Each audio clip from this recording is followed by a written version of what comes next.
AIFA SAQ। Second one, what is financial asset. Financial assets यहाँ पे claim करता future के कैश के लिए और ओनरशिप रहती। फाइनेंशियल का एसेट है मतलब ज़मीन है, आपकी एसेट रहती है, वो कैश में आप कभी भी निकाल सकते हो उसको। की पॉइंट्स मतलब नो फिजिकल एसेट्स, ये फिजिकली एग्जिस्ट नहीं कर सकता, कॉन्ट्रैक्ट्स के थ्रू आता है, मतलब फिजिकल नहीं है। ज़मीन मतलब आपकी ज़मीन फिजिकल नहीं रहती है, मतलब फॉर एग्जाम्पल के लिए आपका एसेट्स है, ये शेयर्स हो गया, बॉन्ड्स हो गया, बैंक के डिपॉजिट से, म्यूचुअल फंड से, ये आपके फाइनेंशियल एसेट्स है। रिटर्न जनरेशन मतलब इतना रिटर्न आपको देते हैं इंटरेस्ट के तौर पे, डिविडेंड के तौर पे, और कैपिटल गेन्स के यहाँ पे आपको रिटर्न्स के उसके फॉर्म में आते। लिक्विडिटी जो है उससे ज़्यादा रहती है यहाँ रियल एसेट से, ज़्यादा आपको लिक्विडिटी रहती है, मतलब कभी भी आप कैश निकाल ले, विड्रॉ कर ले सकते हो उसमें से। वैल्यू बेस्ड ऑन मार्केट, यहाँ प्राइस फ्लक्चुएट होता है डिमांड के हिसाब से, सप्लाई और इकोनॉमिक जो भी फैक्टर है वो हिसाब से प्राइस चलते रहता है यहाँ पर। कंक्लूजन में फाइनेंशियल एसेट्स बहुत बड़ा रोल प्ले करता पोर्टफोलियो के डाइवर्सिफिकेशन में, और ऑफर करता फ्लेक्सिबिलिटी और लिक्विडिटी इन्वेस्टर्स के वास्ते। Next third one, what is technical analysis. Technical analysis एक मेथड रहता है ताकि आप प्राइस, स्टॉक के प्राइस का अंदाज़ा करते कहाँ होने जाने वाला है, उसके पहले की उसकी हिस्ट्री देख के स्टॉक की, मेनली प्राइस एंड वॉल्यूम में। इसके की पॉइंट्स ये है, पहला चार्ट एंड पैटर्न, यहाँ ना ग्राफ देखते, कैंडल स्टिक्स देखते, ट्रेंड लाइन देखते क्या है क्या चल रहा सो। फिर मार्केट बिहेवियर स्टडी, मार्केट का क्या प्राइस चल रहा है उसका, उसकी इन्फॉर्मेशन के हिसाब से सही चल रहा है या नहीं वो देखते। इंडिकेटर्स जैसा RSI, MACD, moving averages, Bollinger bands use करते प्राइस को फाइंड करने, इंडिकेशंस लेने को। शॉर्ट टर्म फोकस, ये कौन यूज करते टेक्निकल एनालिसिस, शॉर्ट टर्म के ट्रेडर्स यूज करते हैं, जो कि ट्रेड थोड़े टाइम के लिए करके निकल जाना चाहते। अजम्पशंस, यहाँ हिस्ट्री उसके हिसाब से मूव करते रहती, मार्केट को जो है वो दिखाते रहती, वो हिसाब से चलते रहते ना। कंक्लूजन में टेक्निकल एनालिसिस जो है सो ट्रेडर्स के वास्ते बहुत ज़रूरी है, कि कहाँ उनका एंट्री लेना, मार्केट में कहाँ एग्जिट लेना, ये एक्सपीरियंस और प्रॉपर तरीके से करे तो आपको आता है इसका। फिर fourth answer, distinguish between real and financial assets. यहाँ पे एसेट्स को कैटेगराइज करते हैं अपन, रियल है एंड फाइनेंशियल वेज, उसके वैल्यू से और उसकी सोर्स के हिसाब से कैटेगराइज करते। की पॉइंट्स, रियल एसेट्स का मतलब फिजिकल एसेट्स रहते हैं, जैसा ज़मीन, बिल्डिंग्स, गोल्ड, मशीनरी, ये रियल है, फिजिकल है। फाइनेंशियल एसेट्स मतलब इतना फिजिकल नहीं रहते, इन लोगों का कैसा रहता है, शेयर्स, बॉन्ड्स, डिपॉजिट, FDs, ये नॉन फाइनेंशियल एसेट्स हैं, इतना फिजिकल नहीं रहते। वैल्यू बेस्ड मतलब रियल एसेट जो भी है उनकी वैल्यू, यूटिलिटी मतलब फाइनेंशियल के कॉन्ट्रैक्ट से आती। ज़मीन की वैल्यू वहाँ के मोहल्ले के हिसाब से बढ़ती, वहाँ की तरक्की के हिसाब से बढ़ती। रिटर्न सोर्स में या रेंटल, अब ये रियल एसेट से कैसे पैसे कमा सकते हैं आप, रेंट पे देखिए, घर है तो किराए पे, या फाइनेंशियल इंटरेस्ट लेके या डिविडेंड से आप उससे कमा सकते हैं फाइनेंशियल एसेट्स में। लिक्विडिटी मतलब फाइनेंशियल एसेट जनरली ज़्यादा लिक्विडिटी रहती है उसमें, ताकि रियल एसेट्स को कंपेयर करें तो आप उसमें ज़्यादा लिक्विडिटी आपको मिलती। कंक्लूजन में रियल एसेट जो है सो उसकी वेल्थ के हिसाब से बढ़ते रहता, और फाइनेंशियल एसेट्स आपको जो है सो इनकम देते रहता, डिविडेंड, और बोथ जो है सो बैलेंस करते रहते पोर्टफोलियो के। ये नेक्स्ट है ninth one, types of returns.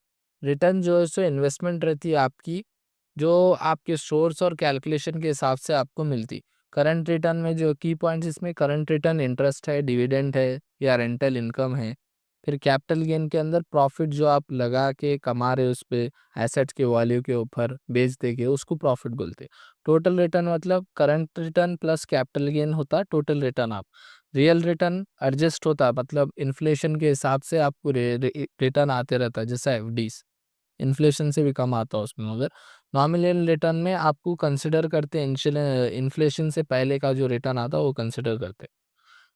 Understand करना डिफरेंट टाइप्स ऑफ रिटर्न जो है सो इन्वेस्टर्स कंपेयर करते हैं उनका पैसा लगाने से पहले, ताकि एक सही पोर्टफोलियो रहना और रिस्क और रिटर्न उनके हिसाब से एक्सपेक्टेशंस पे रहना, बोल के उनका कंट्रोल करते हैं। फिर ट्वेल्थ वन है current yield.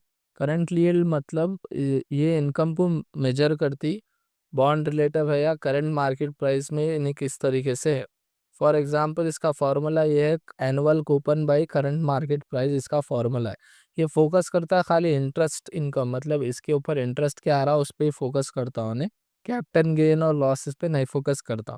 Market impact, yield increase होता है अगर बॉन्ड का प्राइस गिर गया तो, बॉन्ड का प्राइस अगर 100 से 50 हो गया तो यहाँ पे यील्ड इंक्रीज हो जाता। क्विक इंडिकेटर्स, इन्हें क्या करता, इमीडिएटली आपको प्रोवाइड कर देता रिटर्न एस्टिमेट, मतलब आप इतने लगाए तो कितने बनेंगे आपके, जब का जब भी बोल देता है। यूजफुल फॉर इनकम इन्वेस्टर्स, यहाँ जो कैश फ्लो होना एनुअली साल को साल उतना यूज करते हैं इसको। कंक्लूजन में करंट यील्ड हेल्प करता है इन्वेस्टर्स को, ताकि उनके इनकम आना बॉन्ड से और उतना जो है सो वाईटीएम कंप्लीट कर लेना, उन्हें यील्ड टू मैच्योरिटी कंप्लीट कर लेना बोलो। 13th है ड्यूरेशन। ड्यूरेशन मतलब एक सेंसिटिविटी रहती बॉन्ड की प्राइस की चेंज होने से इंटरेस्ट रेट के हिसाब से। इसका की पॉइंट्स ये, interest rate risk indicator, high duration का मतलब ज़्यादा टाइम के लिए आप ले रहे तो ज़्यादा वॉलेटिलिटी ऊपर नीचे भी हो सकता। वेटेड टाइम मेजर, यहाँ पे टाइम को भी देखता हूँ कैश फ्लो के हिसाब से।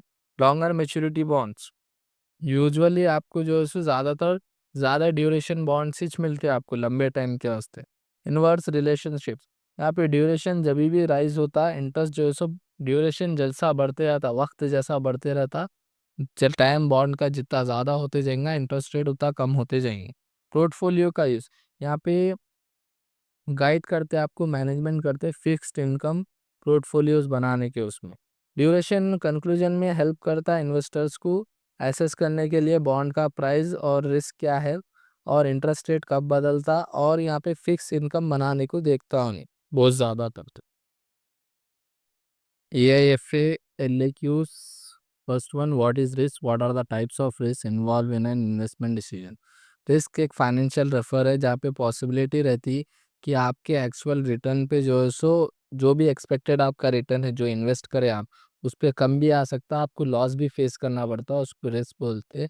जो भी इन्वेस्टेड आपका कैपिटल रहता है, इन्वेस्टमेंट जो भी इन्वेस्टमेंट करते हैं उन्हें हमेशा रिस्क कैरी करता।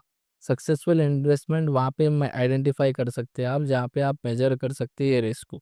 इसके की पॉइंट्स क्या है टाइप्स ऑफ रिस्क में? सिस्टमैटिक रिस्क, ये मार्केट रिस्क भी बोल सकते हो। ये क्या है, एंटायर मार्केट को रिस्क होता है इससे, जैसा रिसेशन हो गया, इंटरेस्ट रेट का चेंज होना हो गया, इन्फ्लेशन आया या पॉलिटिकल इंस्टेबिलिटी हो गई, तो इससे क्या होती, पूरी मार्केट अफेक्ट होती। ये नॉन डाइवर्सिबल है और जो है सो कभी भी एलिमिनेट ना हो सकता है डाइवर्सिफिकेशन से भी, क्योंकि पूरी मार्केट पे इफेक्ट करता है और ये मेजर करता है बीटा से। फिर अनसिस्टमैटिक रिस्क, ये स्पेसिफिक या आइडोनेस्टिक रिस्क है, यहाँ पे कंपनी और इंडस्ट्री स्पेसिफिक यहाँ पे फेलियर होती। फॉर एग्जांपल, अब एक टाट एयर इंडिया की कंपनी है, प्लेन क्रैश हुआ तो एयर इंडिया के पूरे शेयर्स डाउन हो जाते, वैसा अनसिस्टमैटिक रिस्क है ये। यहाँ प्रोडक्ट रिकॉल हो गया, स्ट्राइक्स हो गए, मैनेजमेंट का फेलियर हो गया, वहाँ पे ये काम में आता। डाइवर्सिफाई, इससे क्या होता, अगर अच्छी तरीके से आप आपके पोर्टफोलियोज को डाइवर्सिफाई करें तो यहाँ पे आपका जो है सो रिस्क कम हो जाता। फिर credit risk plus default risk, risk जो है सो फॉर एग्जांपल उधार किसको भी दिए आप और आप उस पर रिस्क दिए कि अगर 10 दिन के बाद आप नहीं लौटाए तो आपको 10% इंटरेस्ट के साथ लौटाना पड़ता। तो ये क्या है, उधार का रिस्क है, क्रेडिट रिस्क। बहुत सारे मतलब इम्पोर्टेंट यहाँ पे ये होता है कि कॉर्पोरेट में, बॉन्ड्स में, कॉर्पोरेट डेब्ट्स में ये सब कंडीशंस लगती है credit risk. Liquidity risk, liquidity risk के अंदर यहाँ ना तो आप यहाँ पे खरीद सकते हो ना तो यहाँ पे आप बेच सकते क्विकली। बहुत सही एग्जांपल इसका है रियल स्टेट। रियल स्टेट में आप जल्दी खरीद नहीं सकते ज़मीन या जल्दी बेच नहीं सकते ज़मीन, टाइम लगता है उसके वास्ते। फिर इंटरेस्ट रेट रिस्क, यहाँ पे जो भी फिक्स इनकम सिक्योरिटीज है आपकी, मतलब आपको जो भी एफडी कराए या ये जो भी बॉन्ड के प्राइजेस से, अगर इंटरेस्ट रेट का चेंज होने का अगर चेंज हो गया ऑनलाइन इंटरेस्ट रेट, तो आपको यहाँ पे इंटरेस्ट रेट का भी रिस्क आ सकता। फिर inflation, purchasing power risk, inflation का एक रिकॉर्ड रहता कि किस तरीके से इन्फ्लेशन बढ़ता। अगर आपके रिटर्न से जो है सो फिक्स्ड है, मतलब एक पर्टिकुलर परसेंटेज को स्ट्रिक्ट है और इन्फ्लेशन ज़्यादा हुआ तो आपके पैसे वहाँ लगा के फ़ायदा नहीं।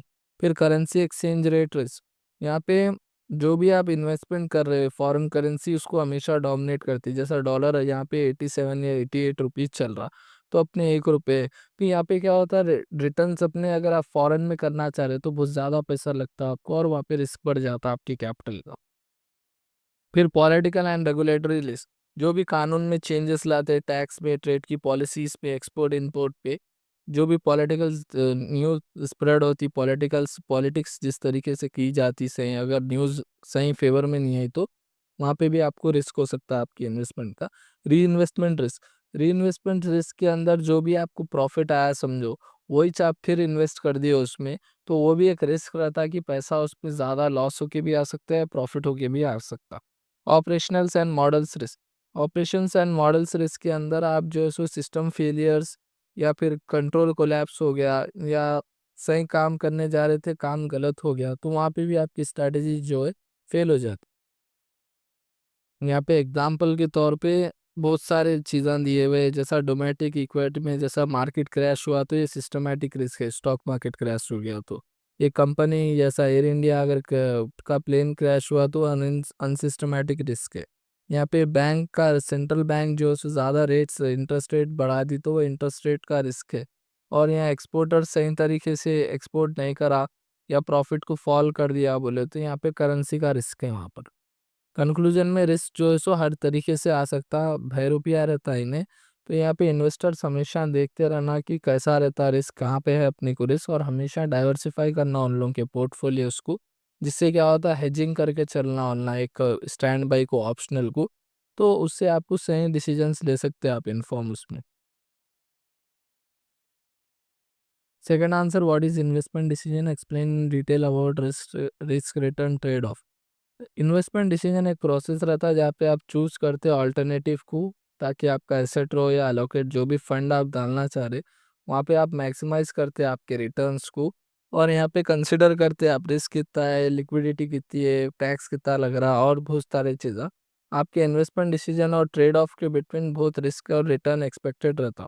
इसके की पॉइंट्स क्या है investment decision process and risk trade को बताओ। पहला है इन्वेस्टमेंट डिसीजन। इन्वेस्टमेंट डिसीजन के अंदर आप गोल सेट कर देते हैं, आपके ऑब्जेक्टिव्स, इनकम कितनी होना, ग्रोथ कितनी है या प्रिजर्वेशन। आप इनकम के लिए काम करना चाह रहे, ग्रोथ के लिए काम करना चाह रहे या प्रिजर्वेशन के लिए, वो आप गोल सेट कर लेते हैं फर्स्ट। फिर असेसमेंट ऑफ अल्टरनेटिव, यहाँ पे आप बहुत सारे उसके एसेट्स देखना शुरू करते हैं, जैसा equities, bonds, real states, funds, वहाँ पे आप इन्वेस्ट करना देखते। फिर रिस्क प्रोफाइलिंग के अंदर जो भी इन्वेस्टर आप जो इसमें भी इन्वेस्ट करना चाह रहे, उसके टाइम के हॉरिजॉन्स मतलब टाइम वाइज उसका देखते रहते कितना रिस्क है इसमें मैक्सिमम और कितना नहीं है फिर वैल्यूएशन एंड एनालिसिस के अंदर आप फंडामेंटल एनालिसिस करते, टेक्निकल करते, क्वांटिटेटिव मेथड्स करते, ताकि आप सही तरीके से उसका ट्रेंड क्या चल रहा कंपनी का वो मालूम करने। फिर सिलेक्शन एंड अलोकेशन, यहाँ पे आप फिर सॉप कर लिए बाद आप सेलेक्ट करते कौन सी कंपनी में इन्वेस्ट करना है, क्या करना है, कितना करना है फिर इम्प्लीमेंटेशन एंड मॉनिटरिंग, यहाँ पे आप उसमें फिर इन्वेस्ट कर देते, इन्वेस्ट करके आपके जो भी ट्रांजेक्शन, जो भी आपके शेयर्स, बॉन्ड जो भी है, उसको क्लोजली मॉनिटर करते रहते, देखते रहते क्या चल रहा है।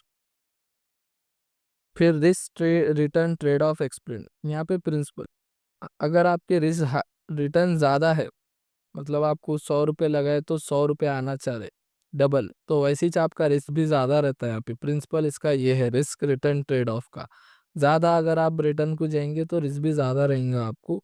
यहाँ पे इन्वेस्टर्स हमेशा कंपनसेशन देता हो रिस्क बियरिंग को, लॉस भी उतना ही हो सकता है आपको बोल के।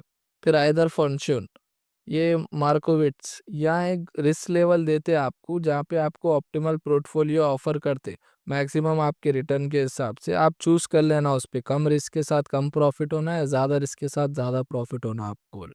फिर capital market line and CAPM, CAPM हमेशा फॉर्मलाइज करता रिलेशन जो भी एक्सपेक्टेड रिटर्न है equals to risk minus pre trade plus beta into market risk premium, ये इसका एक फॉर्मूला है। यहाँ पे सिक्योरिटी एक्सपेक्ट करता है रिटर्न क्या आना आपका, एक सिस्टमैटिक रिस्क के साथ क्या है, कितना रिटर्न आ सकता है आपको, वो से अगर रिस्क को भी निकाल दिए अपन। ये नेक्स्ट है डाइवर्सिफिकेशन इफेक्ट्स, यहाँ पे कंबाइन करते हैं आपके एसेट्स को को रिलेशंस के साथ, ताकि आपके पोर्टफोलियोज को रिस्क जो है सो कम से कम रहना बोलकर। तो डाइवर्सिफिकेशन हमेशा आपको ट्रेड ऑफ करने में फेवर रहता। जैसा मान लो मैं 10 जगह इन्वेस्ट करा, 10 कंपनियों, तो एक कंपनी लॉस करी तो कैसा भी दूसरी कंपनी तो प्रॉफिट करती ना, ऐसा। एग्जाम्पल के वास्ते यहाँ ट्रेजरी बिल्ड है, जो कि लो रिटर्न देते हैं मगर लो रिस्की है, यहाँ पे सूटेबल है कैपिटल बचाने के वास्ते। स्मॉल कैप इक्विटीज क्या है, IPO सुनना उलना ज़्यादा रिटर्न देते हैं मगर उन लोगों की वॉलेटिलिटी और रिस्क भी ज़्यादा रहता है यहाँ पे। मिक्स बॉन्ड्स और मिडिल ग्रोथ्स में भी आप क्या कर सकते हैं, इनकम भी देख सकते हैं, अप्रिसिएशन भी देख सकते हैं।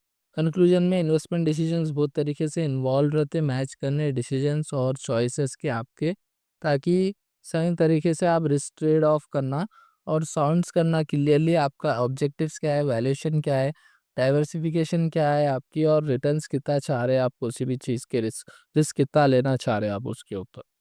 फिर next question, fourth, explain the concept of return, distinguish between realise return and expected return. Return जो है सो एक रिवॉर्ड रहता है इन्वेस्टर को, जो उन्हें अपने पैसे लगा के कमाता है वहाँ पर। ये बहुत तरीके से रिवॉर्ड कमा सकता है, इनकम के थ्रू, मतलब जैसा डिविडेंड से कमा सकता है, इंटरेस्ट से कमा सकता, और कैपिटल गेन जैसा प्राइस उसकी बढ़ के भी कमा सकता हूँ।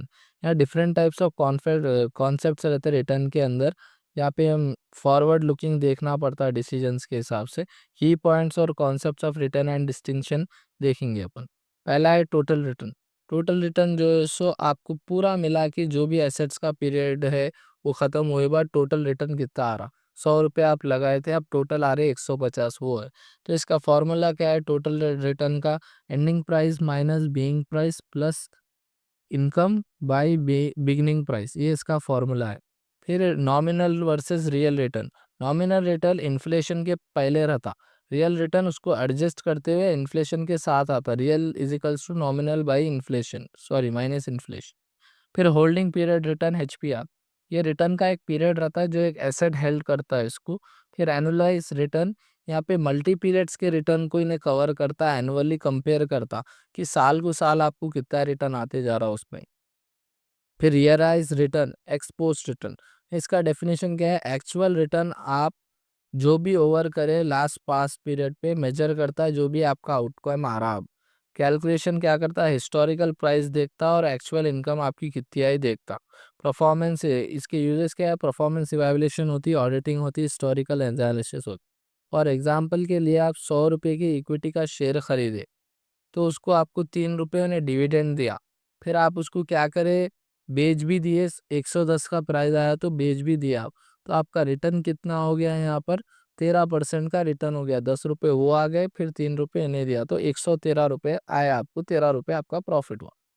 फिर expected return, x anti return, यहाँ पे डेफिनेशन क्या है? ये जो है so average possible future return बताता आपको। अगर आप अब पैसे लगाए तो 1 साल के बाद इतने होंगे आपके, एक प्रेडिक्शन बताता है इन्हें आपको। ये है एक्सपेक्टेड रिटर्न। ये इसका फॉर्मूला क्या है? Is equals to sum by P R P Y. यहाँ पे पी आई जो है सो प्रोबेबिलिटीज बताता, आर आई जो है सो रिटर्न बताता। पोर्टफोलियो ये इस्तेमाल में इसलिए आता पोर्टफोलियोज को बनाने के वास्ते, एसेट्स के प्राइस के वास्ते, रिस्क असेसमेंट के वास्ते। और सब्जेक्टिव इसके ये रहते कि इन एजम्पशंस बोलता, आपको अंदाज़ा बोलता एनालाइज करके, और वो गारंटी नहीं रहता कि वैसी छूंगा आगे वो। की डिफरेंस इसके क्या है? पहला है टाइम। टाइम का फॉर्मूला टाइमिंग का ये है, realise equals to historical, expected equals to forecast.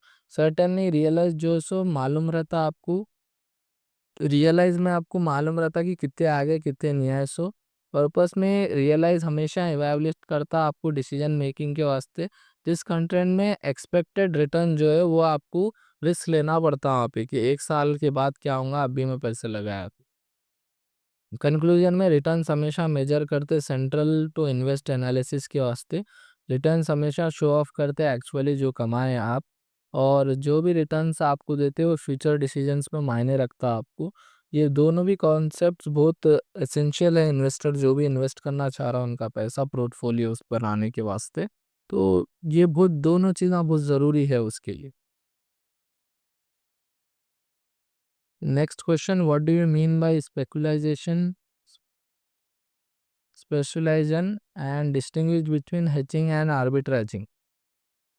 Speculation जो है सो एक पोजीशन लेने का रहता है यहाँ पे फाइनेंशियल मार्केट में, ताकि आप प्रॉफिट रखो एक्सपेक्टेड प्राइस मूवमेंट के वास्ते। यहाँ हाई रिस्क और शॉर्ट टाइम के वास्ते लेते। हेजिंग और आर्बिट्राज ये दो अदर ट्रेडिंग के स्ट्रेटजीज हैं, जहाँ पे उन लोगों का खुद का रिस्क और उनकी ओन प्रोफाइल है। इसके ऑब्जेक्टिव क्या है? एक्टिव ट्रेडिंग करते हैं आप, प्रॉफिट को जो है पहले से जज करते, change in price, interest rate और मार्केट कंडीशंस के वास्ते। स्पेकुलाइजेशन मतलब एक अंदाज़ा, क्विक अंदाज़ा लगाते और क्विक निकल जाते उसके अंदर से। कैरेक्टराइजेशन प्रॉफिट ड्राइविंग रहता, अगर प्रॉफिट हुआ तो बूम आपको प्रॉफिट होता, रिस्क भी उतना ही रहता है इसमें, लॉस भी उतना दबा के होता। लेवरेज यहाँ पे मिलती है आपको, क्योंकि बोलता आप छोटे टाइम के लिए यहाँ पे चीज़ों को खरीद रहे, और यहाँ पे आपका रिस्क को कम से कम करता। रोल मार्केट में क्या है, इसका रोल इन्हें लिक्विडिटी प्रोवाइड करता, प्राइस की डिस्कवरी करता और इंक्रीज करता वॉलीटिलिटी। हेजिंग हेजिंग का डेफिनेशन एक रिस्क की मैनेजमेंट टेक्निक है, जहाँ पे आपके ज़्यादा रिस्क को इन्हें कम से कम कर देता और आपकी पोजीशंस को एक सेफ पोजीशंस बनाता है इन्हें मार्केट के अंदर। इसका ऑब्जेक्टिव क्या है, प्रोटेक्ट करता आपको लॉसेस के अगेंस्ट, और प्राइमरी आपको जो है सो प्रॉफिट को फोकस नहीं करता है इन्हें, आपके लॉस को कम से कम करने की फोकस में रहता। इंस्ट्रूमेंट जैसा किस में यूज़ होता है, बहुत ज़्यादा फ्यूचर्स में, ऑप्शंस में, फॉरवर्ड्स में, सैप्स में। यहाँ पे एक्सपोर्टर्स करेंसीज वाले इसको यूज़ करते हैं। एग्जाम्पल है, अगर फार्मर ने बेचा एक फ्यूचर कॉन्ट्रैक्ट्स तो वो लॉक हो गया है क्रॉप रिड्यूस प्राइस के वास्ते। फिर नेक्स्ट है आर्बिट्राइजिंग। आर्बिट्राइजिंग एक सिमुलेशन है जहाँ पे आप परचेस करते और बेच भी देते दूसरे को, वही सेम टाइम पे दूसरे मार्केट्स में प्रॉफिट को प्राइस करते हुए, और इसमें बहुत कम रिस्क रहता। फॉर एग्जांपल के तौर पे मेरे को लेस की पैकेट एक दुकान पे 8 रुपये में मिल रही और दूसरे दुकान पे 10 रुपये में मिल रही, मैं क्या करता हूँ 8 रुपये पे इनकन से खरीद के उनको 10 रुपये में बेच देता हूँ। ये आर्बिट्राज बोलते हैं इसको। इसके कैरेक्टरिस्टिक्स क्या है, इन्हें कम से कम रिस्क रहता है, मगर इसको तेजी होना पड़ता है, स्पीड से काम कराना पड़ता है मार्केट में ट्रांजैक्शंस को, और इन्हें परफॉर्म करता है सोफिस्टिकेटेड ट्रेडर्स और एल्गोरिथम्स इसको जल्द से जल्द कैच करते सो। इम्पैक्ट क्या होता है, आर्बिट्राइजेशन आपको प्राइस को हेल्प करता है इक्वल करने के वास्ते, अक्रॉस हर मार्केट में इक्वल करने को देखता हूँ।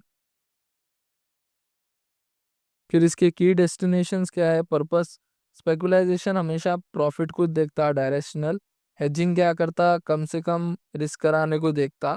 आर्बिट्राज आपको प्राइस की मिसमैचिंग में फायदा उठाने को देखता। फिर रिस्क प्रोफाइल, स्पेकुलाइजेशन में ज़्यादा रिस्क रहता, हेजिंग में उन्हें रिस्क कम कर देता, आर्बिट्राज में तो बिल्कुल रिस्क नहीं रहता, बट एग्जीक्यूशन रिस्क एग्जिस्ट। मतलब यहाँ पे आर्बिट्राज में आपको बेचना भी रहता, खरीद के रख लेना नहीं रहता जब करो। यूज ऑफ डेरिवेटिव में ये तीनों भी डेरिवेटिव्स डिफरेंट डिफरेंट इंडेंट्स के लिए होते, ताकि हर जगह उनके एग्जिस्टिंग जो भी उनके पास पोजीशंस है सही तरीके से कट ऑफ करने के वास्ते। कंक्लूजन में स्पेकुलाइजेशन हो या हेजिंग हो या आर्बिट्राज हो, जो भी मार्केट एक्टिविटीज हो, स्पेकुलेशन हमेशा प्रॉफिट को ही देखता और रिस्क को ज़्यादा रखता। हेजिंग हमेशा प्रोटेक्ट करता आपके रिस्क को कम करते हुए, आर्बिट्राज आपको रिस्क फ्री गेन्स लाके देता। हर जना अपना एक इम्पॉर्टेंट रोल प्ले कर रहा है यहाँ पे, ताकि फाइनेंशियल मार्केट में सही तरीके से आप आना बोलकर। फिर नेक्स्ट क्वेश्चन है, explain the following. Book value, second face value, third intrinsic value. Share की वैल्यूएशन कॉन्सेप्ट्स हेल्प करते हैं इन्वेस्टर्स को, ताकि कंपनी की वर्थ क्या है, शेयर के प्राइस से मालूम हो जाता है कि कंपनी की कितनी वर्थ है। सो यहाँ पे तीन बेसिक टर्म्स है फाइनेंशियली यूज होते, so book value, face value और इंटरेस्टिक वैल्यू। हर जना अपना एक इम्पॉर्टेंट रोल प्ले करता। पहला है कॉन्सेप्ट बुक वैल्यू। ये रिप्रेजेंट करता नेट एसेट वैल्यू क्या है उसके, एनएवी कंपनी की अकाउंटिंग के रिकॉर्ड से। बुक वैल्यूज पर शेयर का फॉर्मूला है total assets minus total liabilities by number of shares. इन्हें क्या करता है, इंडिकेट करता बैंकिंग को शेयर होल्डर्स की पोजेस क्या है, कितने में बुक करे उनका। मतलब फॉर एग्जाम्पल 115 रुपये चल रहा, तो 115 पे उन्होंने बेच दिया, तो बुक प्राइस उनका कितना हो गया, 115 हो गया, क्योंकि उन जब बेच दिया उन्होंने जब कदरी। फिर फेस वैल्यू जो है सो पर वैल्यू डिसाइड करता, नॉमिनल वैल्यू जो कि शेयर के सर्टिफिकेट चलते। ये बहुत कैलकुलेट इसलिए होता है डिविडेंड के वास्ते, शेयर को स्प्लिट करने के वास्ते, या प्रीमियम या डिस्काउंट देने के वास्ते होता। ये चेंज ना होता कब तक, जब तक स्प्लिट करते या कंसोलिडेट करते हैं यहाँ पे बोलकर। जैसा फेस वैल्यू बोलता, अब 120 चल रहा, तो उसकी फेस वैल्यू 120 है, बुक वैल्यू नहीं होती। बुक आप कब कर लिए थे, 115 पे कर लिए थे, तो 115 आपकी बुक वैल्यू है। अब करंट जो चल रहा है उसको फेस वैल्यू बोलते हैं। इंट्रिंसिक वैल्यू ये रिफर करती ट्रू इकोनॉमिक वैल्यू क्या है, और एसेट जो भी है वो फ्यूचर में हो, कैश हो, जो भी खरीद रहे बेच रहे, या डीसीएफ हो, डिविडेंड डिस्काउंट मॉडल्स, ये जो भी है अंदर एक्चुअल उसकी रियल वैल्यू क्या है शेयर की, वो बताती है। फॉर एग्जाम्पल है तो शेयर 120 का, मगर कंपनी जो है सो इतनी काबिल है कि वो शेयर 200 का है तो उसकी इंट्रिंसिक वैल्यू 200 होती। अगर नई कंपनी अच्छी है ही नहीं, वो 120 नाम को है, उसकी असल वैल्यू 60 रहना था, तो बोलते हैं इंट्रिंसिक वैल्यू 60 रहती है उसकी, मगर शेयर मार्केट में उसका प्राइस 120 ही रहता। इंपॉर्टेंस क्या है, इसको हेल्प करे तो इन्वेस्टर्स को मालूम हो जाता कि शेयर का प्राइस अंडर प्राइस है या ओवर प्राइस है, अभी बोला। कंक्लूजन में अंडरस्टैंड करना book value, face value, interesting value help करता है इन्वेस्टर्स को उनके डिसीजंस लेने के लिए और एक सही तरीके का इन्वेस्टमेंट करने के वास्ते। फिर explain the new financial products. Eighth one, in view of drastic change in the financial sectors. Financial markets जो सो रैपिडली इन्वॉल्व होते रहती है टेक्नोलॉजी के लिए, और ग्लोबल इंटीग्रेशन जहाँ पे फाइनेंशियल सर्विसेज हमेशा न्यू प्रोडक्ट्स को चांस देते रहती। इसकी कैटेगरी फर्स्ट है बैंकिंग पेमेंट्स। बैंकिंग पेमेंट्स में ना न्यू प्रोडक्ट्स क्या लाए, डिजिटल वॉलेट्स जैसा पेटीएम, गूगल पे, यूपीआई, प्रीपेड कार्ड्स, ये सब लाए। इन्वेस्टमेंट और इंश्योरेंस में, इन्वेस्टमेंट में इल्ला लाए ईटीएफ, इंडेक्स फंड लाए, सॉवरिन गोल्ड बॉन्ड लाए, डिजिटल गोल्ड लाए। इन्वेस्टमेंट वैसा कर सकते। फिर इंश्योरेंस के अंदर यूएलआईपीस, माइक्रो इंश्योरेंस स्कीम्स, ये सब चीज़ां ले लेके। डेरिवेटिव्स के अंदर इल्ला क्या लाए, futures, options, currency swaps, interest rate swaps, ये सब चीज़ें। फिर म्यूचुअल फंड्स, म्यूचुअल फंड्स में इल्ला secure investment plan, SIP, SWP, liquidity fund, international funds. फिर क्रिप्टो और डिजिटल एसेट्स में इल्ला क्या क्या लाए, bitcoin, tokenise security, regulate markets, assets. फिर फिनटेक इन्वेशन में robo advisors, P to P lending, person to person, crowd funding, ये सब चीज़ें। कंक्लूजन में ये सब इमर्ज करते न्यू फाइनेंशियल प्रोडक्ट को, जहाँ भी और ज़्यादा मार्केट एक्सेसिबल, और ज़्यादा लोगों तक पहुँचे, फैले और टेक्नोलॉजी को सही तरीके से इस्तेमाल करे। ये इनोवेशंस ऑफर करते बेटर वेल्थ क्रिएशंस को और अपॉर्चुनिटीज़ को, जो भी उन लोगों के पास है, और सही तरीके से उन लोगों के पास रहना बोलकर। Ninth answer, LAQ, define bond, explain the bond price theorems and bond duration. Bond एक फिक्स इनकम सिक्योरिटी है जहाँ पे रिप्रेजेंट करता है लोन जो भी बनाते हैं इन्वेस्टर से बोरो करते। ये गवर्नमेंट का भी हो सकता, बॉन्ड कॉर्पोरेट का भी हो सकता। बॉन्ड की प्राइसिंग यहाँ डिपेंड करती मार्केट के इंटरेस्ट रेट्स पे और टाइम कितना है वो बॉन्ड को ख़त्म होने, मेच्योरिटी होने उसकी। की पॉइंट्स इसमें, बॉन्ड प्राइस थियरी में बॉन्ड प्राइस और इंटरेस्ट रेट जो है सो एक साथ बढ़ते रहते हैं यहाँ पर। लॉन्ग मैच्योरिटी, अगर ज़्यादा टाइम का बॉन्ड है तो वो बहुत ज़्यादा सेंसिटिव हो जाता है अगर इंटरेस्ट रेट थोड़ा भी ऊपर नीचे हो गया। अगर बॉन्ड का कूपन जो है सो कम है तो इसके रेट के हिसाब से इन्हें और ज़्यादा सेंसिटिव हो जाता है उसका। अगर 100 रुपये का है बॉन्ड, आपको 50 में मिल रहा तो वो ज़रा सेंसिटिव बॉन्ड है। फिर अगर प्राइस सेंसिटिविटी अगर कम हो जा रही, प्राइस अगर कम हो जा रहा तो ड्यूरेशन भी बॉन्ड का कम हो जाता ऑटोमेटिक। नेक्स्ट है बॉन्ड ड्यूरेशन। बॉन्ड ड्यूरेशन में मतलब इन्हें एवरेज टाइम आपको बोल देता कि कितने टाइम तक आपको पैसा रखना है इसमें, ताकि आपका बॉन्ड जो है मैच्योरिटी तक आ जाए। इन्हें इंटरेस्ट रेट बता देता है इसमें। हाई ड्यूरेशन का अगर लंबे टाइम का बॉन्ड लेंगे आप तो लंबी आपको रिस्क भी रह सकता है इंटरेस्ट रेट का उसमें। टाइप्स इसमें जो है सो मैक्लियरी ड्यूरेशन और मॉडिफाइड ड्यूरेशन रहते हैं। इसका फार्मूला नीचे है, modified duration is equals to, तो मैक्लूरी ड्यूरेशन इंटू 1+YTM है, दिखे आप। कंक्लूजन में बॉन्ड प्राइस थियरम जो है सो हेल्प करता है इन्वेस्टर्स को उनके इंटरेस्ट रेट और रिस्क को, प्राइस जो भी फ्लक्चुएट हो रहा हो सही फ्लक्चुएट होना, और फिक्स इनकम डिसीजंस को इन्हें इम्प्रूव करता है साथ ही साथ, उसमें ज़्यादा इन्वेस्ट करना बोलता। Next, explain the significance and types of fixed income securities.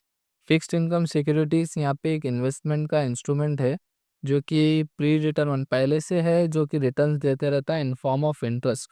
इन्हें एक क्रूशल रोल हम प्ले करता फाइनेंशियल मार्केट्स में, ताकि सही तरीके से रेगुलर इनकम आ सके लोगों को और कैपिटल उन लोगों का बचना बोलकर। इसके की पॉइंट्स है सिग्निफिकेंस में, पहला तो रेगुलर इनकम। इसमें क्या होता है, आपको स्ट्रेस नहीं लेना पड़ता, रिटायर्ड नहीं रहना, रिस्क फ्री आपको जो है सो इनकम आते जाता। फिर कैपिटल सेफ्टी, कैपिटल सेफ्टी के अंदर ये वॉलेटिलिटी कम रहती है इसकी compare to equity market, stock market से अगर देखा गया तो कम वॉलेटिलिटी रहती। पोर्टफोलियो डाइवर्सिफिकेशन, ओवरऑल क्या करता है आपके पोर्टफोलियो के जो रिस्क है उसको भी कम करते रहता। लिक्विडिटी, यहाँ पे बहुत सारे इंस्ट्रूमेंट जो है सो इजीली ट्रेडेबल रहते, मतलब आप कभी भी कैश वापस भी ले सकते हैं आपका। गवर्नमेंट बैंकिंग, जीसेस एंड टी बिल्स यहाँ पे सेफ्टी करते हैं अपने पैसे की, अगर फ्रॉड व्रॉड हुआ तो भी गवर्नमेंट सपोर्ट करती है अपने को यहाँ पे रिफंड मिलने के वास्ते। Types of fix income securities के अंदर फर्स्ट है गवर्नमेंट सिक्योरिटी, जैसा ट्रेजरी बिल्स, गवर्नमेंट बॉन्ड्स हो गए। कॉर्पोरेट सिक्योरिटीज के अंदर कॉर्पोरेट बॉन्ड्स, डिबेंचर्स हो गए। और मनी मार्केट इंस्ट्रूमेंट्स के अंदर commercial paper, certificate of deposits हो गया। बैंक एंड एनबीएफसी प्रोडक्ट्स के अंदर फिक्स डिपॉजिट्स, रिकरिंग डिपॉजिट्स, ये चीज़ आ गए। म्युनिसिपल बॉन्ड्स में के अंदर अर्बन लोकल बॉडी बॉन्ड्स आते। सॉवरिन गोल्ड बॉन्ड के अंदर जो भी आरबीआई से इशू करते हैं ऑन बिहाफ ऑफ गवर्नमेंट, वो बॉन्ड्स आते। कंक्लूजन में फिक्स्ड इनकम सिक्योरिटी जो है सो क्रिएट करता है बैलेंस और लो करता है आपके रिस्क को, पोर्टफोलियो को बचाता और प्रोवाइड करता है सिक्योरिटी और स्टेबिलिटी, ताकि सही तरीके से इनकम आ सके और एक suitable convert site investor plan के लिए लॉन्ग टर्म के लिए जाता है, इन्हें हमेशा आपको सेफ रखते हुए आपके पैसे बताते हुए। Next question, discuss in detail the valuation of deep discount bonds. Deep discounts bond मतलब लॉन्ग टर्म बॉन्ड्स रहते हैं लोगों के, जो इशू होते हैं डिस्काउंट फेस वैल्यू के ऊपर। मतलब अब 100 रुपये का है बॉन्ड, तो उन्हें आपको 100 में नहीं बेचता, आपको 50 में ले लेना भाई, मगर 50 इसका जो है सो ख़त्म होने का हिस्सा जो है सो 20 साल के बाद है, 25 साल के बाद है बोल के देता। ये फेस वैल्यू पे नहीं रहता। इसके की पॉइंट्स क्या है, ये इशू करते हैं डीप डीप डिस्काउंट बॉन्ड पे। जैसा कि बोला मैं, 1 लाख का बॉन्ड है तो 5,000 में मिल जाता आपको। इस पे इंटरेस्ट रेट आपको बहुत कम मिलता और रिटर्न जो है सो मैच्योरिटी के बाद ही मिलते, मतलब 10 साल होने के बाद ही आपको पूरे पैसे वापस मिलते। लॉन्ग टर्म इन्वेस्टर्स के वास्ते है ये। फिर उसका फॉर्मूला है bond value equals to face value into 1+RN by tax. Bond value is equals to 1+RY, ये इसका फॉर्मूला है। वेयर आर जो है सो डिस्काउंट रेट वाईटीएम्स पे स्टैंड करता है, एन बोलता नंबर ऑफ ईयर। एग्जाम्पल भी दिया हुआ है। फेस वैल्यू अगर 1 लाख है, 10 साल के लिए आप ले रहे हो बॉन्ड, तो आपको डिस्काउंट रेट 10% मिल रहा, तो आपको ओवरऑल मिला के वो 38,554 का बॉन्ड पड़ता आपको। फिर इसमें बेनिफिट्स क्या है, इस पहला तो है टैक्स का बेनिफिट मिलता आपको थोड़े केसों में। फिर ये लॉन्ग टर्म वेल्थ, अगर लंबे टाइम तक पैसा बनाना चाह रहे तो उसके लिए अच्छा है। रिस्क कम रहता है यहाँ पे अगर इशू हुआ गवर्नमेंट और आरबीआई के उससे। लिमिटेशंस के अंदर यहाँ पे कैश फ्लो रेगुलर नहीं रहता और ये हाई सेंसिटिव रहता, अगर ज़रा भी इंटरेस्ट रेट ऊपर नीचे हो गया तो ये भी बहुत लॉस भी हो सकता है आपको इसमें। डीप डिस्काउंट बॉन्ड की वैल्यू उसकी हेल्प, कंक्लूजन में ये बोल रहा है कि हेल्प करती कि प्रेजेंट वैल्यू क्या है और रिटर्न कितना एक्सपेक्टेड मिल रहा। लॉन्ग टर्म इन्वेस्टर्स और लमसम गेन्स के वास्ते ये रिस्की है, लॉन्ग टर्म इन्वेस्टर्स के वास्ते अच्छा है ये। Next question, explain the following YTM, AYTM, YTC. Bond जो है सो यील्ड टू मेजर रहते हैं इन्वेस्टर्स रिटर्न को, जब वो मेच्योरिटी को हो जाती है जब इन्वेस्टर्स को फायदा होता। पहले मैं यहाँ पे वाईटीएम, एवाईटीएम एंड टीसीएस, ये जो है सो बहुत ज़्यादा यूज होते हैं बॉन्ड की परफॉर्मेंस क्या चल रही वो मालूम करना। जैसा वाईटीएम, यील्ड टू मैच्योरिटी, इसमें इन्हें क्या बोलता है, एक्सपेक्टेड रिटर्न क्या आ रहा आपको बॉन्ड को जब ये बॉन्ड खत्म हो जाएगा, 10 साल के बाद आपको कितना आएगा रिटर्न, वो बोल देता है इन्हें।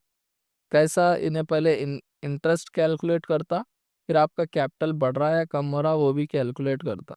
फिर A Y T M, adjust yield to maturity, ये वो मॉडिफाइड वर्जन है वाईटीएम का, जहाँ पे इन्हें टैक्स को देखता, प्रीमियम्स, डिस्काउंट्स और री इन्वेस्टमेंट्स रेट्स को देख के आपको बता। वाईटीएल, वाईटीसी, यील्ड टू कॉल के अंदर अगर आप रिटर्न बॉन्ड, जो भी आपका बॉन्ड है 10 साल से पहले बेचना चाह रहे, तो फिर आपको जब कितना आएगा वो देख के इन्हें बोलता है, यूजर्स इसके वास्ते यूज कर। इंपॉर्टेंस ये है, यहाँ पे हेल्प करता है इन्वेस्टर्स को कंपेयर करने बॉन्ड को, और रियल रिटर्न कब आता कितना आता वो भी मालूम होता है इसके अंदर। कंक्लूजन में वाईटीएम, एवाईटीएम और वाईटीसी प्रोवाइड करते हैं कॉम्प्रिहेंसिव इंसाइट, जो कि बॉन्ड को रिडीम करने के लिए और डिफरेंट सिनारियोज के लिए बेटर डिसीजन बनाने के लिए काम में आता है यहाँ पर। Next question, explain the relationship of yield, price and time in relations to bond. Bond की वैल्यू जो है फ्लक्चुएट होते रहती मार्केट के इंटरेस्ट रेट के हिसाब से। इसको समझने के लिए यील्ड, प्राइस और टाइम का होना बहुत ज़रूरी है और यूज़ करना इन्वेस्टर जो भी बॉन्ड में डाला पैसे उसमें। रिलेशनशिप, यील्ड नीचे हुआ और प्राइस तो यहाँ पे प्राइस ऊपर होता।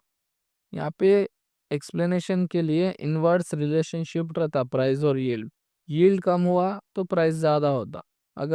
फिर अगर इंटरेस्ट रेट ज़्यादा हो, यील्ड का मतलब इंटरेस्ट रेट अगर कम हुआ तो प्राइस की वैल्यू ज़्यादा होती। सेम उल्टा, अगर इंटरेस्ट रेट बढ़ गया तो प्राइस बॉन्ड की वैल्यू जो है सो कम हो जाएगी।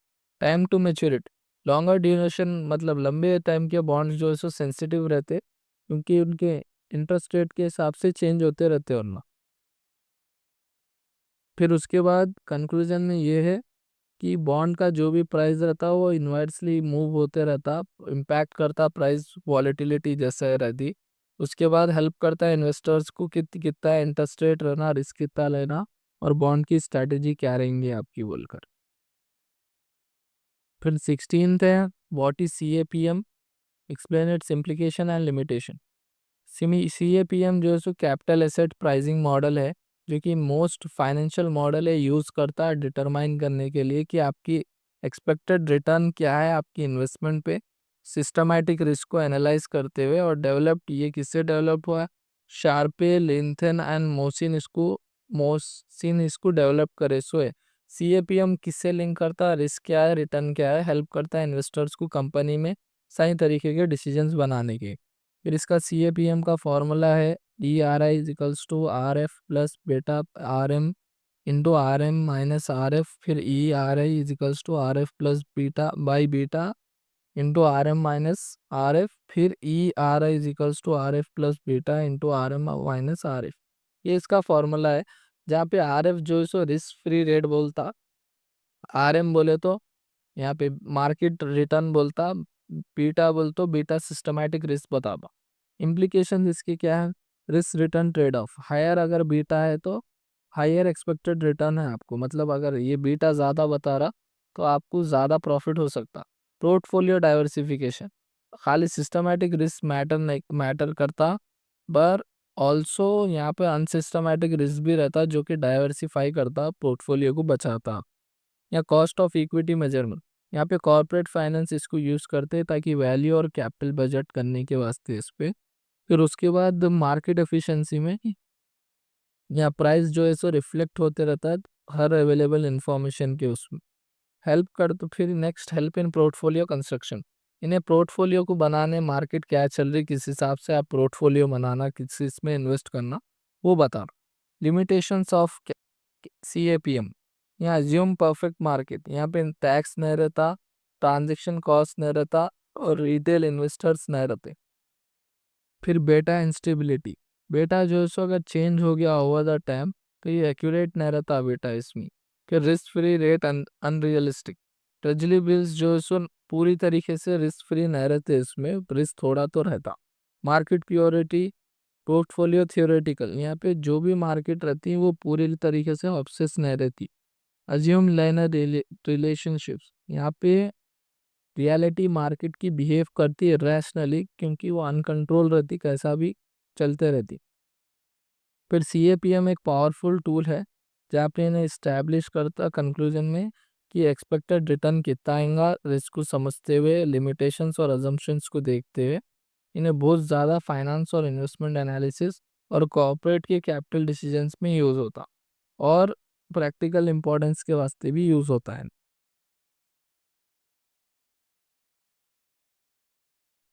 AIFA LAQ, what is 17th one, what is common stock, explain the features and various approaches to valuation। Common stock एक रिप्रेजेंट करता ओनरशिप, मगर आप ओनर रहते कंपनी में, बताता उन्हें, जहाँ पे आपको शेयर होल्डर्स के राइट मिलते और क्लेम कर सकते हैं आप जो भी मुनाफा वरना कमा रहे। ये एक बहुत पॉपुलर चीज़ है इन्वेस्टमेंट की, जहाँ पे आज बहुत ज़्यादा रिटर्न और बहुत ज़्यादा रिस्क रहता।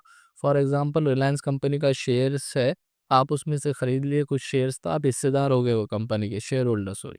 की पॉइंट्स क्या है इसके फीचर्स में? ओनरशिप है, पहले तो ओनर बन जाते हैं आप। फिर वोटिंग कर सकते हैं आप, फिर डिविडेंड मिलता है आपको, फिर लाइबिलिटी लिमिटेड रहती, रिटर्न ज़्यादा आने के चांसेस रहते, मार्केट की ट्रेडिशनबिलिटी रहती, और कभी भी चाहे तो बेच के वापस भी निकल सकती। नेक्स्ट, वैल्यूएशन अप्रोच के अंदर डिविडेंड डिस्काउंट मॉडल DDM, ये खाली डिविडेंड पे करने के वास्ते यूज़ होता है, उसका फॉर्मूला ऊपर है। फिर अर्निंग कैपिटलाइजेशन मॉडल, ये जो है सो स्टेबल अर्निंग्स, मतलब आराम से अर्निंग्स आ सकना, जैसा टाटा के कंपनी से स्टेबल अर्निंग कंपनी इसको कैलकुलेट करते हैं। फिर प्राइस अर्निंग मॉडल, ये प्राइस अर्निंग का पढ़ लिया आप, जो प्राइस चल रहा मार्केट में वो हिसाब से। फिर नेक्स्ट है free cash flow model, FCFF या FCFE, ये नॉन डिविडेंड पेइंग फर्म, मतलब जो कंपनीज डिविडेंड्स नहीं देते उनके लिए ये। फिर एसेट्स बेस्ड अप्रोच, या value is equals to total assets minus liabilities का फॉर्मूला है।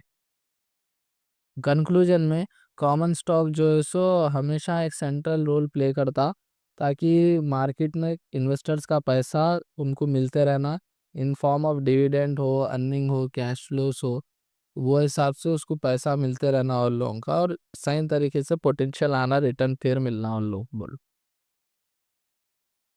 ये next answer, describe earning capitalization model और describe earning capitalization model and price earning multiplier approach. यहाँ पे वैल्यू करना इक्विटी को क्रूशियल रहता है इन्वेस्टमेंट डिसीजंस के वास्ते। तो यहाँ पे दो जो है सो बहुत पॉपुलर वैल्यूएशन अप्रोच है, जैसा अर्निंग कैपिटलाइजेशन मॉडल और price earning ratio, PE approach. ये दोनों से आप कंपनी की कितनी कमा सकते हैं, आप कंपनी में पैसे डाल के वो देख सकते हैं। की पॉइंट्स इसके क्या है, अज्यूम जो है अर्निंग जो है सो स्टेबल रहती है, ऊपर फॉर्मूला है सेल्स के, और सूटेबल रहता है कंपनीज के वास्ते जो पहले से प्रॉफिट बनाते आ रही लॉन्ग टर्म के लिए, और ये लॉन्ग टर्म की अर्निंग्स के वास्ते काम में आता है, छोटे मोटे अर्निंग्स के वास्ते काम में नहीं आता। फिर प्राइस अर्निंग मल्टीपल अप्रोच के अंदर जो भी रेशियो रिफ्लेक्ट्स होता है इन्वेस्टर्स को, उसके एक्सपेक्टेशंस को कंपेयर करने के वास्ते, और हेल्प करता है उसकी वैल्यूएशंस को, और अक्रॉस इंडस्ट्री जहाँ पे रिस्क रहो, ग्रोथ रहो, वहाँ उन्हें काम करते रहता हूँ। डिफरेंस क्या है अर्निंग कैपिटलाइजेशन और प्राइस अर्निंग के उसमें, पहला है अर्निंग कैपिटलाइजेशन जो है सो कॉस्ट को कैलकुलेट करता फर्स्ट, और पी अप्रोच जो है सो मार्केट के रेशियोज को कैलकुलेट करता। ये लॉन्ग टर्म अर्निंग्स के वास्ते सूटेबल है अर्निंग कैपिटलाइजेशन, और पी अप्रोच जो है सो करंट अब क्या अर्निंग आ सकती है अपने को वो है। फिर थियोरेटिकल सिस्टमैटिक, मतलब इन्हें थियरीज के ऊपर काम करता अर्निंग कैपिटलाइजेशन, और इन्हें मार्केट के ऊपर काम करते हुए बोलता। कंक्लूजन में दोनों भी मेथड्स इन्वेस्टर्स के वास्ते बहुत ज़रूरी है इक्विटी की वैल्यू फाइंड करने के वास्ते। एक कैपिटलाइजेशन स्टेबल रहता फिल्म्स को, और प्राइस अर्निंग रेशियो बेस्ट रहता मार्केट को छानने के वास्ते, मार्केट में क्या चल रहा, जिससे क्या होता है इन दोनों को देखते हुए सही तरीके से उन्हें अपना एक डिसीजंस बना सकते हैं वहाँ पर। Next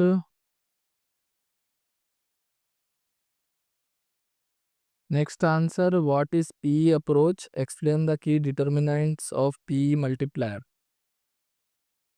price to earning ratio को अप्रोच ये बहुत ज़्यादा यूज होता है इक्विटी को जैसा वैल्यू फाइंड करने में, और इन्वेस्टर्स को हेल्प करता कि स्टॉक ज़्यादा पैसों का है जितने का रहना है, या जितने का है उससे कम पैसों का है, अंडर वैल्यूड है या ओवर वैल्यूड है, कंपनी की मार्केट प्राइस और उनकी अर्निंग्स के हिसाब से ये कैलकुलेट करता।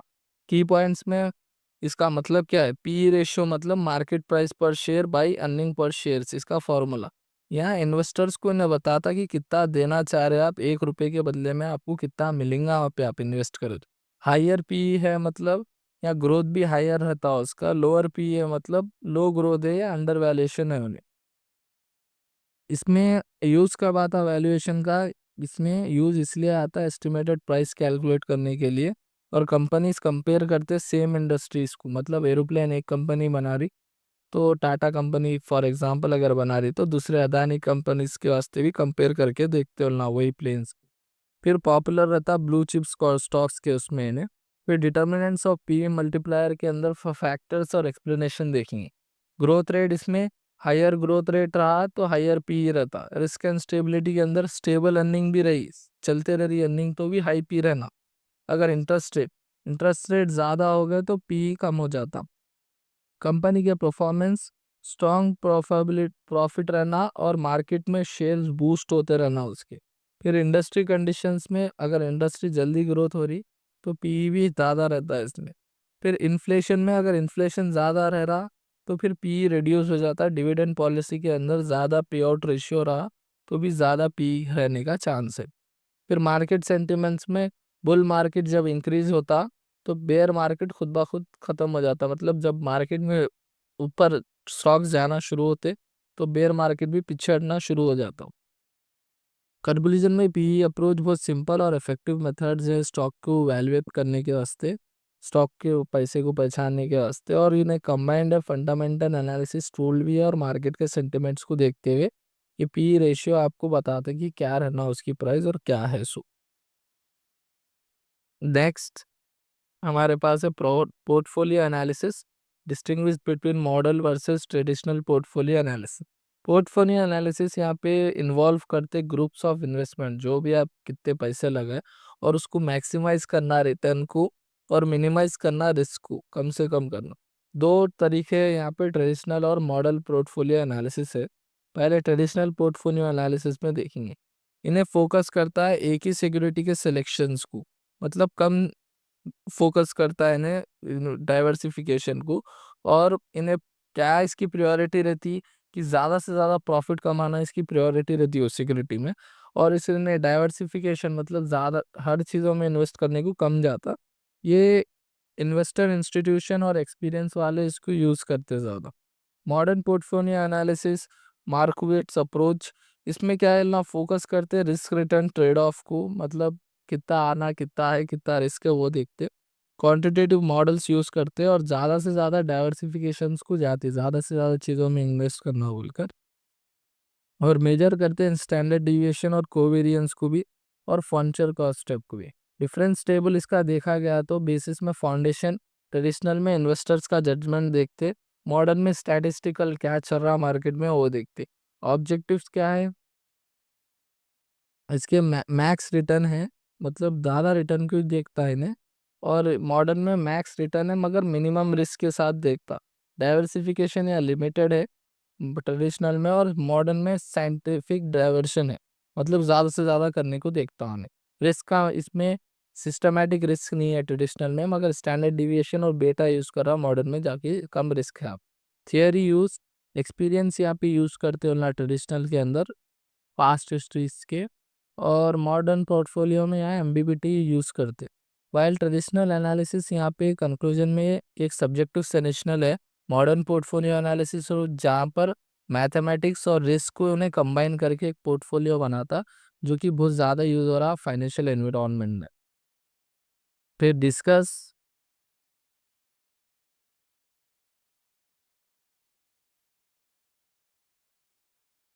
Next next answer, explain the significance and types of portfolios management.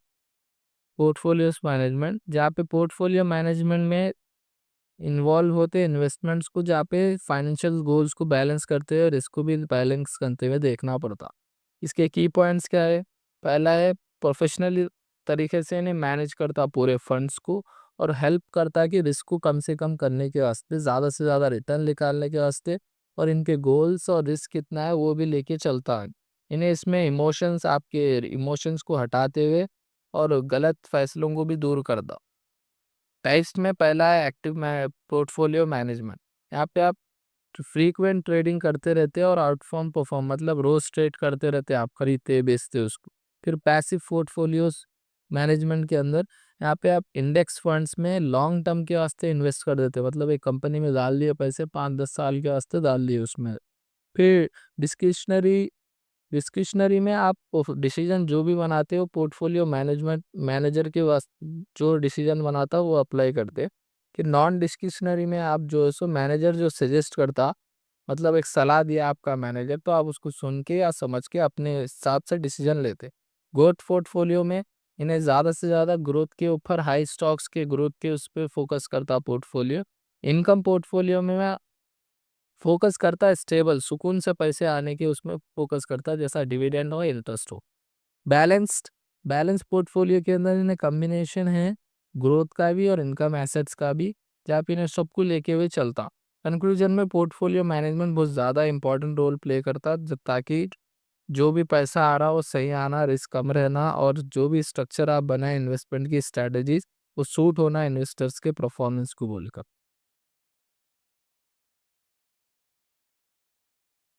Next answer, explain the advantages and disadvantages of portfolio management. Portfolio management एक साइंटिफिक तरीके से प्लानिंग इन्वॉल्व करता है, सेलेक्ट करने का, देखने का, करने का और फाइनेंशियल लोगों के गोल्स को अचीव करने को ट्राई करता है। इसके की पॉइंट्स में एडवांटेजेस, जो सो डाइवर्सिफिकेशन, मतलब इन्हें रिड्यूस करता, आपके अनसिस्टमैटिक रिस्क को रिड्यूस करता, मतलब अब सब अलग अलग कंपनियों में डाले तो एक कंपनी क्रैश हुई तो दूसरी कंपनी कवर कर सकती है लॉस। प्रोफेशनल एक्सपर्टीज, यहाँ पे फंड मैनेजर्स आप उन लोगों का एक्सपीरियंस अप्लाई करते हैं और टूल्स अप्लाई करते हैं जिससे मदद होती है आपको। गोल बेस्ड इन्वेस्टिंग, यहाँ पे इन्वेस्टर के फाइनेंशियल गोल क्या है वो हिसाब से ना उस पर इन्वेस्ट करते। रिस्क मैनेजमेंट, सिस्टमैटिक तरीके से मॉनिटर करते और बैलेंस करते रहते रिस्क को। उसके बाद लिक्विडिटी मैनेजमेंट, लिक्विडिटी मैनेजमेंट के अंदर ना इंश्योर करते कि पूरा पैसा रहना जब होने का रहता, उन लोग निकालना चाह रहे, बेचना चाह रहे। परफॉर्मेंस ट्रैकिंग के अंदर यहाँ पे मैट्रिक्स जैसा शार्प पे, बीटा, टेरियोर, इसका इस्तेमाल करते हो ना कि परफॉर्मेंस सही चल रही है या नहीं चल रही बोल। डिसएडवांटेजेस, डिसएडवांटेजेस के अंदर कॉस्टली, ये मैनेज करने के वास्ते, देखने करने के वास्ते कॉस्टली पड़ता, पैसे से खर्चा होती है। मार्केट रिस्क परसिस्ट, यहाँ पे टोटली आप पूरे तरीके से ऐसा नहीं बोल सकते कि आपका लॉस ही ना होगा, इसमें हो सकता है आपका लॉस कमी। रिक्वायर्ड ट्रस्ट इन मैनेजर, अगर सही ट्रस्ट अगर आप मैनेजर में नहीं करे या मैनेजर आप में नहीं करा तो यहाँ पे डिसीजंस गलत हो सकते। स्लो डिसीजंस मेकिंग, स्ट्रैटेजी के ऊपर काम करते हैं आप तो यहाँ पे जल्दी से जल्दी आप डिसीजंस सही चेंज कर सकते हो वॉलेटाइल मार्केट। पोर्टफोलियो मैनेजमेंट यहाँ पे एफिशिएंट इन्वेस्टमेंट कंट्रोल है, मगर यहाँ पे क्रेडिटेबल एक्सपर्टीज होना ज़रूरी है और कॉस्ट को भी देखना ज़रूरी है। सही तरीके से प्लान करें तो इन्हें आपके कैपिटल को बचाता और लंबी टाइम तक आपके इन्वेस्टमेंट को क्रिएट करते रहता। Next, what is measure of return, discuss constant ratio plan and variable ratio plan. Introduction में रिटर्न मेजरमेंट जैसे एक एसेंशियल और बहुत ज़रूरी टूल है पोर्टफोलियो को परफॉर्मेंस देने के वास्ते, बढ़ाने के वास्ते। फार्मूला के प्लान जैसा कांस्टेंट रेशियो हो गया, वेरिएबल रेशियो प्लान हो गया, या इन्वेस्टर्स उसमें क्या करते हैं, एडजस्ट करते और सही तरीके से सिस्टमैटिकली फॉलो करते। यहाँ मेजर ऑफ रिटर्न्स के अंदर क्या इंक्लूड होता है, जैसा डिविडेंड हो गया, इंटरेस्ट की इनकम, कैपिटल बढ़ गई, तो यहाँ पे टोटल रिटर्न आपका आ गया income plus appreciation by investment into 100। फिर कांस्टेंट रेशियो प्लान्स के अंदर इन्हें मेंटेन करता है एक फिक्स परसेंटेज रेशियो इक्विटी और डेप्ट के बीच में। एग्जांपल के तौर पे 60% का आप स्टॉक लिए तो 40% का बॉन्ड हमेशा लेना, मतलब सेफ साइड जाता है इन्हें आप। फिर उसके बाद रीबैलेंस करता, डन जब भी मार्केट फ्लक्चुएट करती तो वो हिसाब से बैलेंस भी करते रहता। ऑब्जेक्टिव इसका ये है कि कम से कम रिस्क को लेवल पे लाके रखता उन्हें। फिर एडवांटेजेस में या सिस्टमैटिक ज़्यादा डिसिप्लिन फॉलो करता, कंट्रोल करता बुल मार्केट के एक्सपोजर्स को। और डिसएडवांटेज ये है इसको रीबैलेंस करने का कॉस्ट ज़्यादा आता आपको। वेरिएबल रेशियो प्लान के अंदर रेशियो चेंज होता मार्केट के कंडीशंस के हिसाब से। ज़्यादा अगर मार्केट में तेज़ी आ रही तो मतलब हाई रिटर्न रहता आपका, अगर गिर रही मार्केट तो ज़्यादा से ज़्यादा रिस्क भी होते रहता आपका। फिर एडवांटेजेस के अंदर यहाँ बहुत ज़्यादा फ्लेक्सिबल है, सही रिटर्न देता है इन्हें आपको वॉलेटाइल मार्केट में। और डिसएडवांटेज क्या है, इसको एक्सपीरियंस रहना, एक्सपर्ट रहना टाइमिंग के आप, और एक्सपीरियंस भी रहना। कंक्लूजन में रिटर्न मेजरमेंट एक फॉर्मूला इन्वेस्टमेंट है, यहाँ पे इन्वेस्टर्स को प्लान करते हैं, हेल्प करता है उसको डिसिप्लिन मेंटेन करने के लिए और बैलेंस रिस्क और ग्रोथ में, और सही तरीके से सही प्लान चूज करके सही रिस्क के साथ काम करने देता हूँ उन्हें मार्केट में। फिर नेक्स्ट है, what is measure of return, discuss constant rupee value plan and rupee costing average. तो जैसा मेजर ऑफ रिटर्न अभी पढ़े हम ना, ये सीधा कांस्टेंट रेशियो प्लान पे आता हूँ मैं। यहाँ पे इन्वेस्टर ये मेंटेन करता, इन्वेस्टर्स मेंटेन करता है कांस्टेंट वैल्यू रहना इक्विटी के अंदर। अगर इक्विटी कम हो गई तो ज़्यादा से ज़्यादा यहाँ यूनिट्स को उन्हें परचेस करता, अगर इक्विटी बढ़ गई तो यहाँ पे और ज़्यादा मनी लेके शिफ्ट हो जाता उन्हें डेप्ट के साइड को। बेनिफिट्स क्या है, सस्ते प्राइस पे ज़्यादा खरीदता, महंगे प्राइस पे ज़्यादा बेच देता है, सस्ते में खरीदता महंगे में बेचता। फिर रुपी कॉस्टिंग एवरेज के अंदर इन्वेस्टर्स का पैसा फिक्स रहना रेगुलर अमाउंट में, जैसा एसआईपी में उन्हें फिक्स रहना, जितने ज़्यादा यूनिट उन्हें सस्ते प्राइस पे ख़रीदा और थोड़े क्या करता हाई प्राइस पे ख़रीदता, जिससे क्या होता है रिड्यूस कर देता है एवरेज कॉस्ट ऑफ यूनिट पे। फॉर एग्जांपल 100 रुपये में 100 सेब खरीदा, फिर क्या करता 150 रुपये में 100 सेब खरीद लेता, तो ओवरऑल बना के उसको 125 रुपये में एवरेज आ रहा। एडवांटेजेस के अंदर इन्हें सिंप्लीफाई करता है इन्वेस्टिंग को, टाइमिंग के रिस्क को कम करता है। डिसएडवांटेज क्या है, रिटर्न्स इसको कम आते हैं एक साइड अगर मार्केट बढ़ गई।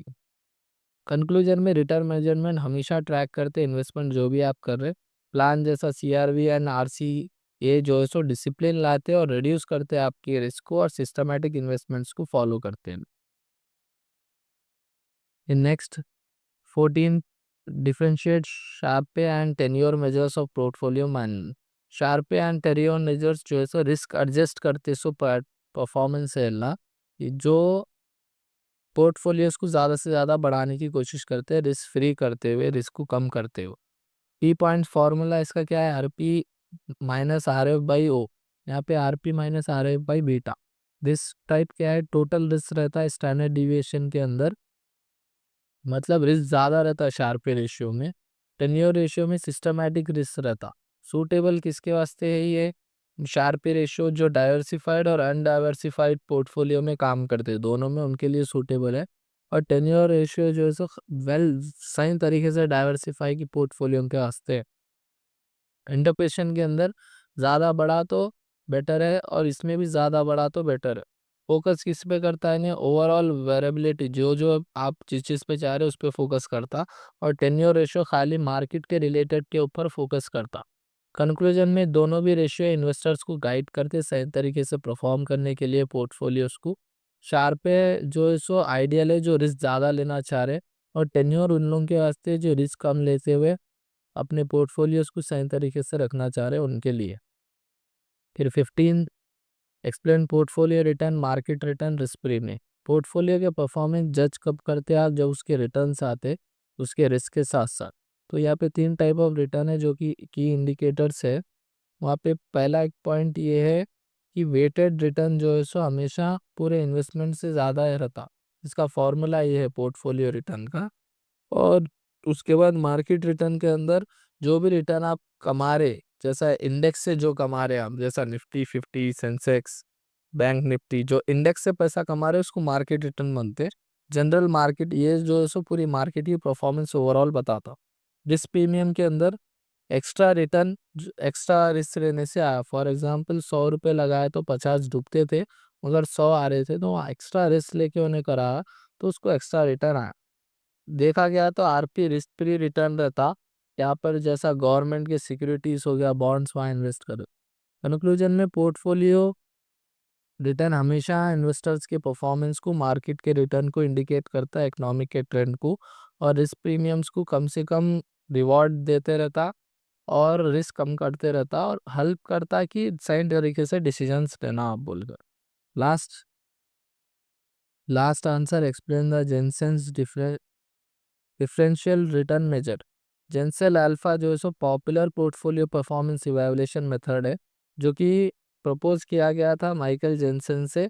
ये मेजर करता एक्स्ट्रा रिटर्न, जो ज़्यादा रिटर्न आया पोर्टफोलियो में ओवर द एक्सपेक्टेड पीरियड, मतलब जो आप अंदाज़ा करे थे कितना रिटर्न आना उससे ज़्यादा है वो रिटर्न देखता। इसका फॉर्मूला है नेक्स्ट, जहाँ पे आरपी जो है सो पोर्टफोलियो रिटर्न बताता, आरएफ रिस्क फ्री रेट बताता, बी बीटा बताता, आरएम मार्केट रिटर्न बताता। मीनिंग का अगर पॉजिटिव अल्फा है तो आपका पोर्टफोलियो बहुत ज़्यादा परफॉर्म कर रहा, मतलब अच्छा है बहुत ज़बरदस्त। ज़ीरो अल्फा है मतलब आपका पोर्टफोलियो जाकवा है, इक्वल है। नेगेटिव अल्फा है मतलब आपका पोर्टफोलियो अंडर उसके काम कर रहा, मतलब लो वैल्यू हो गया, लॉस में है आपका।